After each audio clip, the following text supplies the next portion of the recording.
मुझे इस बात की प्रसन्नता है कि लगातार यशस्वी प्रधानमंत्री श्रीमान नरेंद्र मोदी जी के नेतृत्व में देश को आगे बढ़ाने का प्रयास विभिन्न विभाग कर रहे हैं और खास करके जो बजट आज का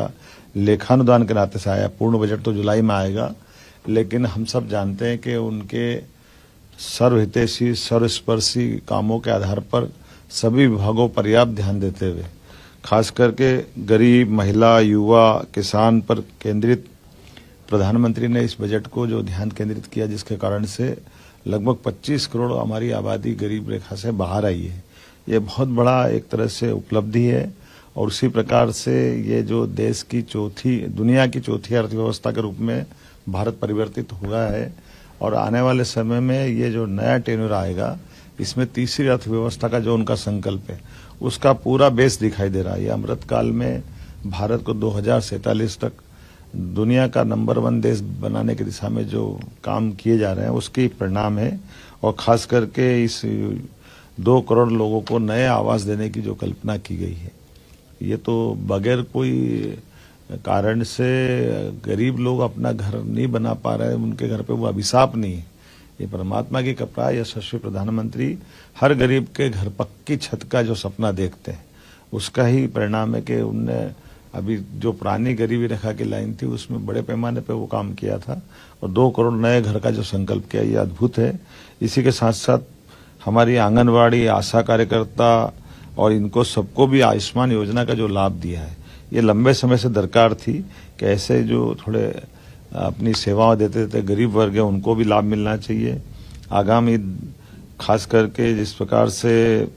डिजिटल इंडिया को बढ़ावा देने की बात कही है और डिजिटल इंडिया के माध्यम से बड़े पैमाने पर बहुत सारे सुधार भी लागू किए जा रहे हैं, इन सुधारों के बलबूते पर भारत बहुत आगे बढ़ेगा और खासकर मिडिल क्लास के लिए जो नई आवास योजना लेकर के आए हैं, इसका लाभ भी हमारे लिए एक बड़ा उपलब्धि भरा रहेगा। मैं आज के अवसर पर 9 से 14 साल की जो लड़कियों के लिए सर्वाइकल कैंसर वैक्सीनेशन की जो सुविधा इस बजट में दी है, उसका माननीय वित्त मंत्री जी को बधाई देना चाहूँगा। आगामी समय में हमारे लिए 1 करोड़ घरों में जो रूफ टॉप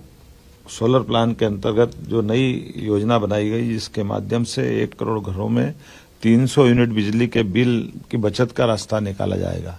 ये न केवल ऊर्जा के क्षेत्र में क्रांतिकारी कदम है, इसका बड़ा लाभ हमको मिलेगा। मध्य प्रदेश में पर्यटन की अपार संभावना है। ऐसे पर्यटन को लेकर के माननीय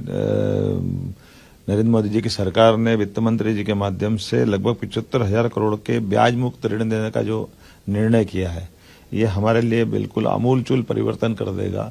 पर्यटन अब केवल एक क्षेत्र में नहीं, पर्यटन से कई सारे सेक्टर में लाभ मिलेगा और मध्य प्रदेश में तो अपार संभावना है। उड़ान योजना के अंतर्गत 517 नए रूट पर एयरपोर्ट्स का निर्माण और विस्तार, ये हवाई यातायात की दिशा में बहुत बड़ा माइलस्टोन का काम करेगा। अभी मैंने ग्वालियर से अहमदाबाद की नई फ्लाइट का आकाशा एयरलाइंस का शुभारंभ किया है। ऐसे भविष्य में बहुत बड़े पैमाने पर हवाई यातायात की संभावना मध्य प्रदेश में, क्योंकि मध्य प्रदेश बहुत भौगोलिक दृष्टि से बड़ा है, ऐसे में हमारे इस यातायात का भी लाभ मिलेगा। उम्मीद करता हूं ये उम्मीदों भरा बजट भारत की प्रगति में, उन्नति में और आर्थिक दृष्टि में एक नई ऊंचाई तक पहुंचेगा। मेरी अपनी ओर से श्रीमती निर्मला सीतारमण जी को बधाई, माननीय